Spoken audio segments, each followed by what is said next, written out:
warahmatullahi wabarakatuh. Halo pemirsa Bunga Sufi, kembali bersama saya Nana Salsabila. Hari ini spesial sekali, kenapa? Karena saya ditemani oleh satu sosok yang ini mungkin kalau untuk masyarakat di luar sana yang pada bandel-bandel kayaknya udah terkenal banget, udah pada tahu gitu. Apalagi sekarang lagi musimnya di wabah COVID-19 ini. Siapa itu dia? Halo, dengan Ibu Hajah Titin. Halo Bu. Halo, Assalamualaikum. Waalaikumsalam. Kenalan dulu dong sama pemirsa Bunga Sufi Bu. Terima kasih. Nama saya cukup dipanggil Titin saja. Saya adalah Kepala Satuan Polisi Pamong Praja Kabupaten Ciamis. Oke, ngobrol-ngobrol mengenai Satpol PP ini paling banyak diomongin ya Bu ya. Apalagi sekarang lagi wabah COVID-19 ini, wah udah paling tersohor banget nih, udah famous ya Bu ya.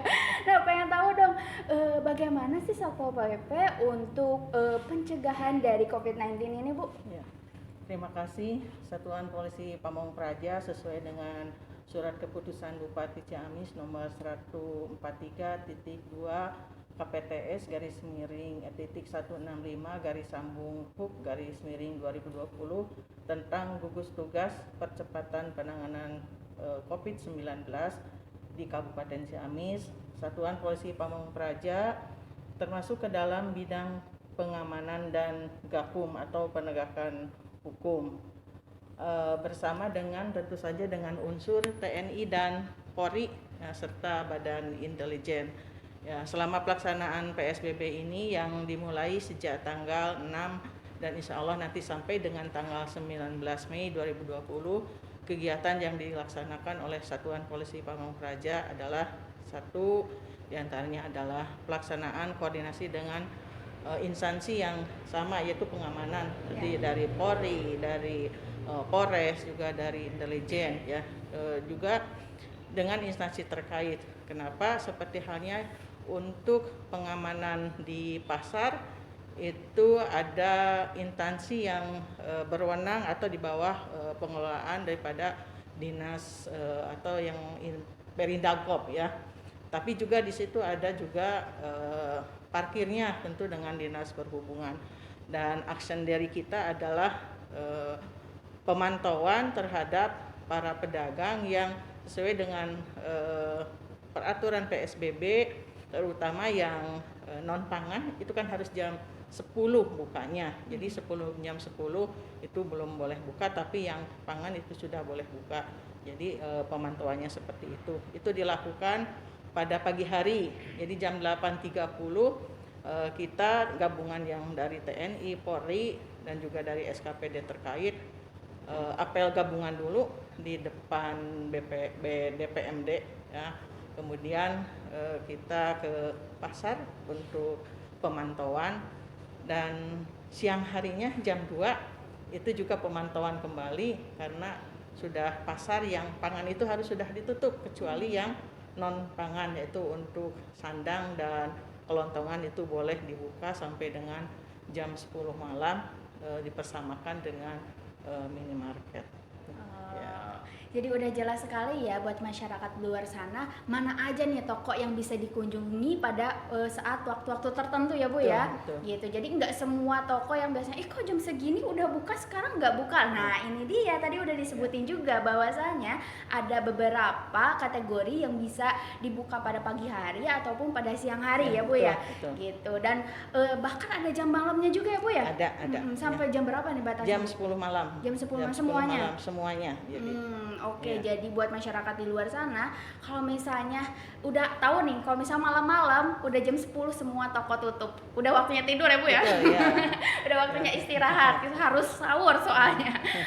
Nah, sekarang saya mau bahas lagi lebih dalamnya mengenai PSBB ini. Kan sekarang lagi sedang ya Bu ya, sedang dilaksanakan yaitu aturan dari pemerintah yang namanya PSBB. Nah, kalau di kota Ciamis ini selain tadi yang udah disebutkan oleh Ibu ya, ada beberapa hal lagi nggak sih yang perlu juga masyarakat luar sana tahu?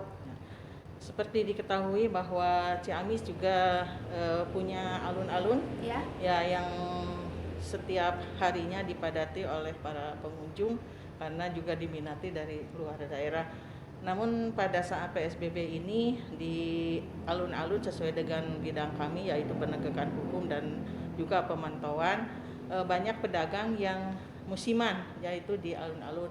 Namun alhamdulillah di alun-alun kami bekerja sama dengan DPP KPLH ya yang sebagai pengelola taman alun-alun, kemudian juga dari Dishubnya karena di situ ada parkirnya. Kemudian juga dengan Indagnya karena kaki lima itu pengelolanya ada di Indag, dan alhamdulillah di alun-alun ini sudah bisa lebih tertib karena sesuai dengan aturan mainnya.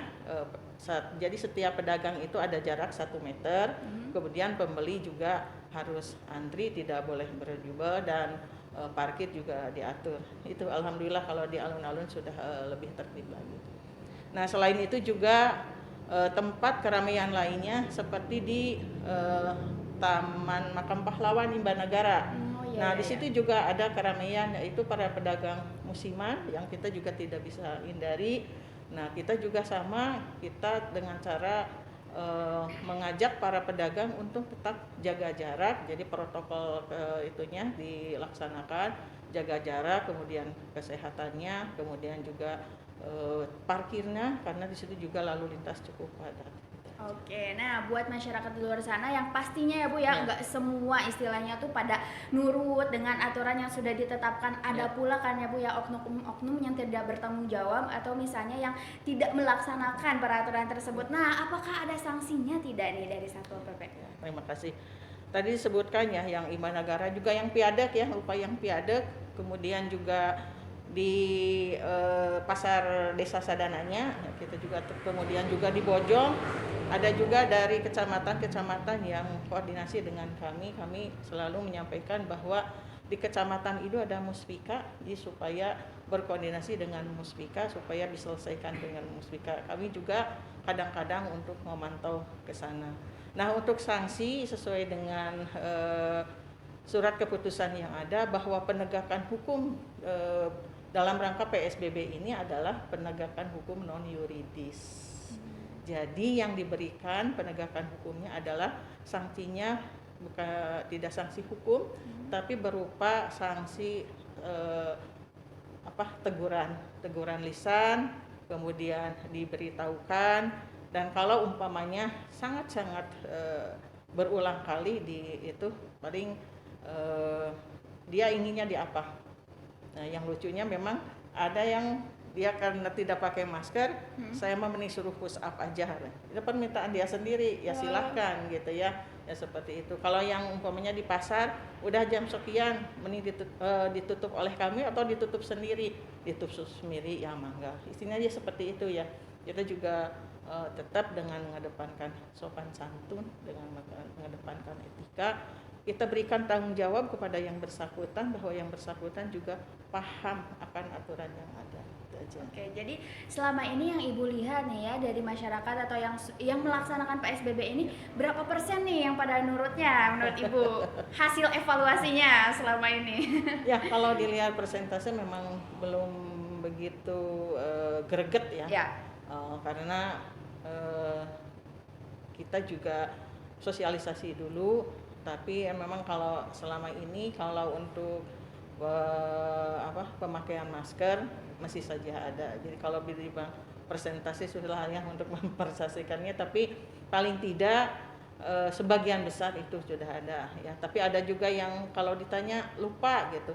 Lupanya di mana ya? Kalau disimpan sudah dipakai. Kalau umpamanya lupa di rumah, ya balik aja dulu ke rumah ya pakai, atau mau apa ya udah daripada balik lagi saya mendingan push up, silahkan gitu aja. Oke. Ya, jadi menghadapi dengan berbagai macam banyak karakter manusia tentunya nggak mudah ya Bu ya. Apalagi kita harus menegakkan beberapa persyaratan, beberapa peraturan yang baru istilahnya untuk masyarakat luar sana mungkin memang cukup sangat tidak mudah banget ya Bu ya. Tapi kita sebagai warga negara Indonesia mau dong tentunya untuk menjadikan Indonesia lebih sehat lagi, lebih maju dengan keluar tanpa parnono dan juga rasa panik ya Bu ya. Agar segera cepat berlalu wabah COVID ini.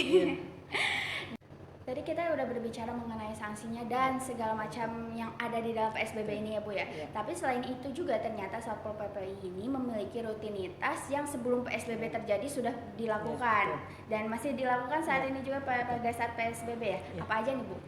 Ya, sesuai dengan tugas pokok dan fungsi kita, walaupun kita dalam pelaksanaan PSBB, kita masih tetap melaksanakan kegiatan rutin kita. Di antaranya adalah yang tidak bisa lepas adalah anak pang. Ya, ketika kita sedang bertugas pada saat di perbatasan, itu ada anak pang ya yang dari daerah lain. Kalau yang dari daerah lain biasanya kita kembalikan ke daerah semula. Tapi yang kebetulan memang dari daerah kita, ya, kita kembalikan kepada orang tuanya, itu yang anak pang. Juga tidak terlepas karena Satpol PP ini juga terdiri dari Satpol Polisi Pamong Praja, kemudian pemadam kebakaran dan juga Linmas. Nah, berkaitan dengan tersebut juga kita menangani juga kebakaran ya. Selain kebakaran juga ada yang non kebakaran. Yaitu yang non kebakaran itu seperti umpamanya ada pengaduan untuk sarang tawon, kemudian menangkap ular, kemudian juga melepaskan cincin, itu namanya non kebakaran. Kalau kebakaran berupa api, tapi kalau ini mungkin non kebakaran, tapi tetap kami menanganinya. Yang cincin juga pernah ada udah 2 peristiwa yang gimana tuh Bu kejadiannya, pengen dong ceritain sedikit. Ada anak dari satu tempat, mungkin pada saat memasukkan ya masih kecil gitu ya. Nah, kemudian si cincin ini tetap di sini. Nah, kemudian seiring dengan pertumbuhan badannya itu menjadi sempit dan tidak bisa dikeluarkan. Ya, kemudian meminta tolong kepada teman-teman kami yang ada di damkar, dan kebetulan kita ada alatnya semacam gurinda kecil, jadi bisa dimasukkan dan itu lumayan memakan waktu cukup lama. Itu ya memang unik ya. Jadi ular juga sama, biasanya ular itu ular piton ya. Kita udah beberapa nangkap ular piton, terutama ular yang masuk ke dalam kandang ayam gitu ya, udah beberapa. Selain itu juga rutinitas kita adalah penegakan peraturan daerah seperti ke kafe atau juga ke tempat karaoke, itu tetap masih dilaksanakan.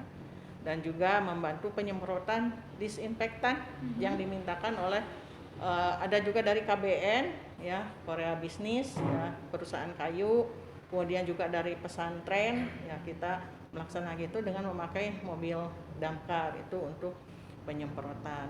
Dan untuk pelaksanaan di PSBB ini kita terbagi tiga waktu. Pagi ya untuk yang buka toko, kemudian minimarket, kemudian yang siang untuk penutupan khusus yang untuk pangan, kemudian yang nanti malam itu pada saat yang penutupan jam sampai jam 22 ya, jam 10 malam batasnya. Tapi tetap yang patrolnya sampai dengan jam 23 karena mungkin masih tetap aja ada yang curi-curi waktu lah, jadi kita ya seperti itu ya. Selain itu juga ada kita dalam rangka sosialisasi, kita membantu sosialisasi juga, yaitu penyebaran himbauan seperti untuk bulan Ramadan ini kan buka untuk yang warung-warung itu jam 15 mulainya.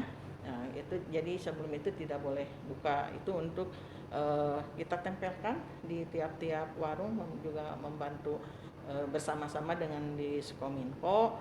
Kemudian selain itu juga selain yang ditempel, kita wawar, karena kita tidak punya fasilitas untuk mobil wawar, kita juga bekerja sama dengan Diskominfo, kemudian juga dengan BPBD yang punya mobil khusus ya, kemudian juga dengan KB yang punya mobil seperti itu. Kita bekerja sama, alhamdulillah teman-teman semua bisa diajak kerjasama, dan mudah-mudahan ya PSBB ini berhasil sesuai dengan yang diharapkan. Oke, wah luar biasa sekali ya informasinya. Jadi buat masyarakat di luar sana juga nggak usah aneh, nggak usah heran ngapain sih ini Satpol PP gitu ya Bu ya. Tapi mereka tuh memang menegakkan sesuai dengan peraturannya yang tadi juga sudah dijelaskan langsung oleh Ibu Haja Titin. Satu hal lagi ya Bu ya, yang terakhir, apa sih pesan Ibu untuk masyarakat di luar sana? Terima kasih. Pesan kami adalah mari kita bersama-sama untuk mencegah penyebaran COVID ini, karena penyebaran COVID ini adalah dari manusia ke manusia, tentu harus juga kepemahaman dan juga keseriusan dari semua lapisan masyarakat. Jadi apalah artinya kami menggembar-gemborkan, apalah artinya kami selalu mengadakan patroli-patroli ketika masyarakat tidak secara bersama-sama. Insya Allah dengan seluruh lapisan masyarakat dimanapun berada, dari kalangan manapun, dengan cara melakukan